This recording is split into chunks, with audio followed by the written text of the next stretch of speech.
Our conversation with our guest. So you've seen the name already on the summary right there. Noor is very associated with the Al Rashid Mosque right here in the north of Edmonton. She does lots of community work, community service. She's also a communication expert. She has a very interesting story. She's a Muslim, she's a woman, so it's perfect candidate to bring. So come right in, welcome. Thank you very much. How are you doing? Thank you very much. I'm good. Take a seat. Thank you.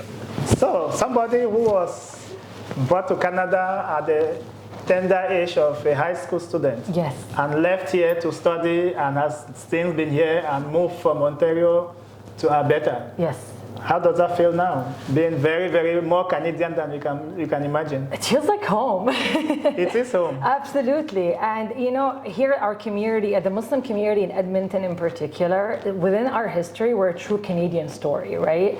Unfortunately, in the world that we live in nowadays, a lot of times you have the individuals that make you want to feel like you're othered, or you're not a part of this country, or you don't belong here. But every time you don't only look at the history, but you look at the reality of where we are. Like right now, we entered the month of Ramadan, and it is one of the busiest months that we have for the Muslim community, Muslim communities across the world. But the way that we celebrate here in Edmonton makes it so unique and so exciting for Muslims to practice, but also to feel that they have a unique sense of identity. While they're celebrating the holy month, the community comes together at the mosque. We gather, we revive the bonds of friendship. We revive the bonds of community with the broader community as well, right? So it's the way that we practice and the way that we hold ourselves here as a community in Edmonton that makes it so unique and so special. Nowhere is not like Edmonton when it comes to our community. It should be difficult to go through this journey, but very rewarding and fulfilling. Yes. So how do you survive this 30 days?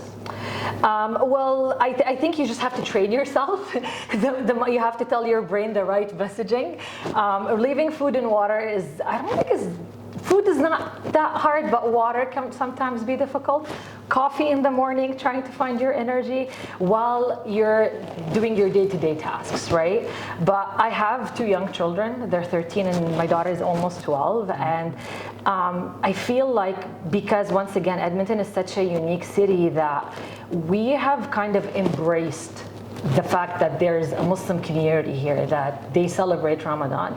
So my children go to public school, for example. The school is very full aware that the kids are fasting, that they're practicing Ramadan. Their classmates are aware of it. So there's always adjustments that are being made, even across high schools. Right now, high schools are hosting their own Ramadan iftars to celebrate that diversity within their student body, which is so beautiful because it allows the students to love who they are and accept and embrace their own identities without having to explain themselves. It really truly makes you feel like you belong to this community. So those 30 days, even though they could be challenging, but because of the excitement, because of the celebrations, because of community coming together, just seeing even the kids embracing that challenge, to me as an adult, I look at it, I'm like, yeah, it's easy, no problem. But the joy that that I get just watching everybody else practice, especially the young ones, I think that's the most fulfilling part. So what can you do, what can you not do during this period? So you have to be on your best behavior. So it's not only food and water. Exactly, so that's right? the thing that I didn't know. and don't get me wrong, in general, you should be on your good behavior. So you're not. What is this good behavior in this sense? So like avoid confrontations, arguing, using like inappropriate or abusive language. You should carry yourself in a calm manner, which is what we're taught to be every single day. But then Ramadan puts that on the test for you. So you know how in New Year's a lot of people do like New Year resolutions. Yes. I think for the Muslim community, or at least for me, Ramadan is that time of resolution, because you're stripping your body from all the pleasures of life, right? So we're not allowed to like be out to be listening to music or being like, you know what I mean? It's very we spend a lot of time in worship, reading. So Quran all the things that prayer. are fun to the body, you deny yourself. Yeah, all of the, we call them the like dunya pleasures, or this life pleasures that we enjoy day to day. You're taking that away completely from your body. So it leaves your spirit connected to God directly. Number one, it gives you a huge sense of gratitude, because then you realize how blessed you are to have all of these opportunities. In the end of the day, you have the ability to put food on the table while other people might not be able to. So it gives you a huge sense of gratitude. It renews your faith in your intentions with God, because we spend a lot of our time not only in acts of worship in terms of prayer or reading Quran, but also volunteering at the mosque, cooking meals for people to come and eat, or cleaning up, or looking after young kids, or however people decide to get involved in the community. So it renews that sense of community, intention, and what we're truly here about, what is our purpose in life. So you find a lot of individuals in our community like love the idea of, oh, this Ramadan, my resolution or my intent for the next year, and this is what I'm planning to do it. And once you train yourself for 30 days, they say it takes about 21 to 30 days to pick up a new habit. So you're training yourself for 30 days, and hopefully you can carry forth being a good, being on your best behavior and throughout the year until next Ramadan comes. So after this period, people end this Ramadan with a feast, I guess. Yes. So what happens next after this? So after Ramadan, we have Eid celebration. Okay. As Muslim community, as Muslims, we have two large celebrations. One is Eid, the first Eid that comes right after Ramadan, and the second one is about 2 months after that, which is in relation to Hajj, or the pilgrimage that happens in Mecca. So what happens is after the 30 days, we call it Eid al-Fitr, the celebration of breaking the fast, and it is where the community comes together once again, and we celebrate the fact that we just fasted for 30 days. We make wishes and prayers that God accepts our good deeds. It's a lot like Christmas, but minus the kind of visual identity of Christmas. We go to pray. The Edmonton Islamic Academy, I'm there every single year, and we have about 20,000 to 30,000 people that walk through our doors just for prayer, to enjoy that celebration. Families come together. Children love it. They either get gifts or cash. I've always gotten cash when I was a kid, so I try to still carry that legacy with my own kids. So that's when they get rich. That's what they always tell me. So, and we have an Eid carnival in the evening usually. So it's just a moment of huge celebration for the community after the 30 days of fast. And every day there is also the breaking of the fast, which is Yes. a big celebration. Well, not a big as the end, but Yes. some kind of celebration too, right? Yes. So we're supposed to fast from sunrise to sundown. Yes. So at sundown we have iftar, which means breaking the fast, whereas basically the main meal where the family comes together. Growing up, there's always there's a special Ramadan menu. Even now, when you go to let's say Astafadi or some of the stores that provide Muslim products, even like Cedar Sweet, Paradiso, whatever it is, you find that there's a special Ramadan menu that comes out.